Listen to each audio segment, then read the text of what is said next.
Հարստություն, բախտ ու խելք։ Կիրգիզական հեքիաթ։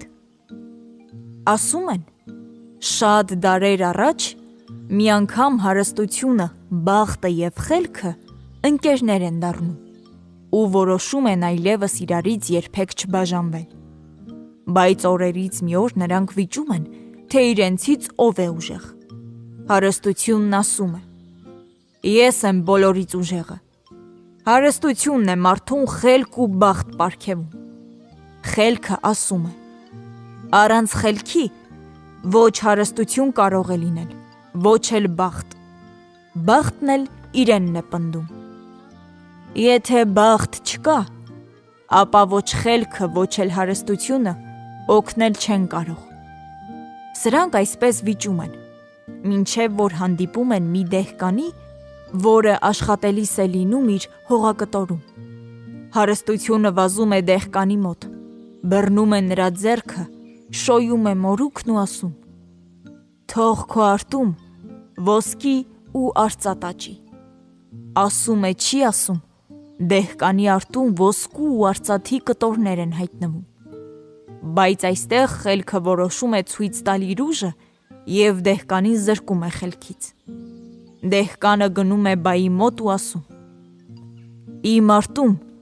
ցորենի փոխարեն դեղին ու սպիտակ քարեր են աճում։ Բայը գալիս է դեհկանի արտը և ինչ տեսնի։ Ամբողջ արտը ոսկով ու արծաթով է։ Բայց անմիջապես ասում է. ես քեզ 2 անգամ մեծ հողակտոր կտամ, իսկ դու ինձ տուր քո քարքարոտ արտը։ Դեհկանն ուրախանում է ու բային է տալիս իր արտը։ Այդպես խորամանկ բայը տիրանում է նրա ոսկուն ու արծաթին։ Բախտը խղճում է դեհկանին և որոշում օգնել։ Հենց որ բախտը այդ աղքատ մարդու մոտ է գալիս, սա մի խումբ ուխտապանների է հանդիպում։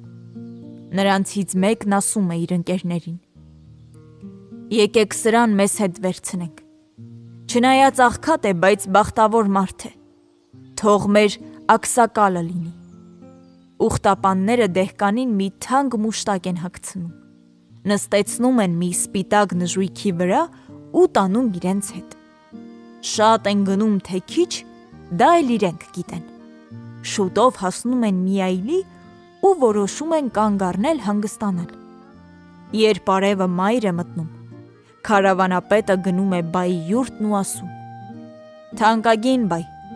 մենք տեսանք, որ դու մի գեղեցիկ աղջիկ ունես։ Նրան մեր աքսակալին կնության չես տա։ Եթե ձեր աքսակալին աղջիկս դուր գա, ես շատ ուրախ կլինեմ, պատասխանում է բայը։ Քարավանապետը դեհկանին բայի յուրտն է բերում։ Բայը նրա համար մի սպիտակ յուրտ է կանգնեցնում ու մի մեծ քեֆ սարքում։ Գալիս հավաքվում են ջահել տղաներն ու աղջիկները, շրջապատում են փեսացուի յուրտը և բոլորն էլ ուզում են տեսնել նրան։ Իսկ փեսացուն, չնայած որ լավ է հագնված, բայց ամբողջ ժամանակ լռում է իր համբավի մասին,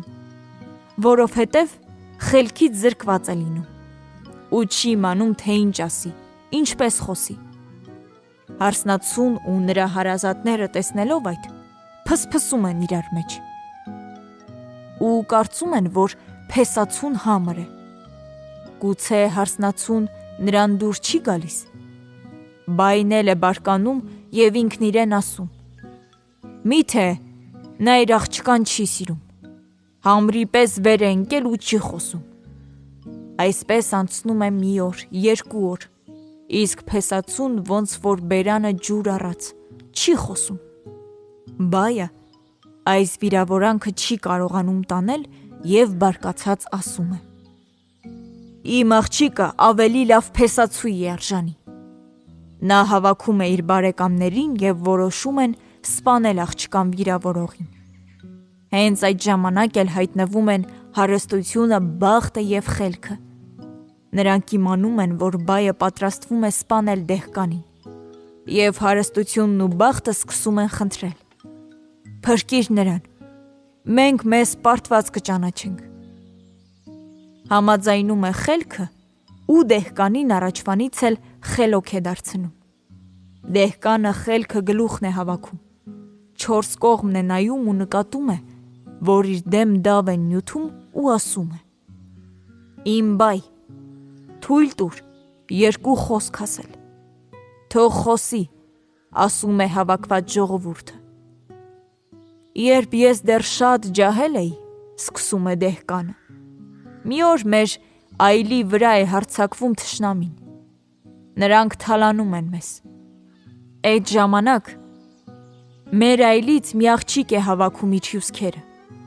թաղիք է գլխարկ է դնում, վերցնում է հրացանը, նստում ամենալավ ձին, ելնում թշնամու դեմ ու հաղթում նրան։ Էս քանի օր է նստած ձեր աղջկա մոտ, ես մտածում եմ, նա էլ այդ աղջկա նման կարող է քաջ լինել։ Իսկ ես կարծում էի, թե դու իմ աղջկան չես սիրում և ծիծաղում ես ինձ վրա, ուրախանում է բայը։ Հիմա ես համաձայն եմ աղջկաս տալ քեզ կնության։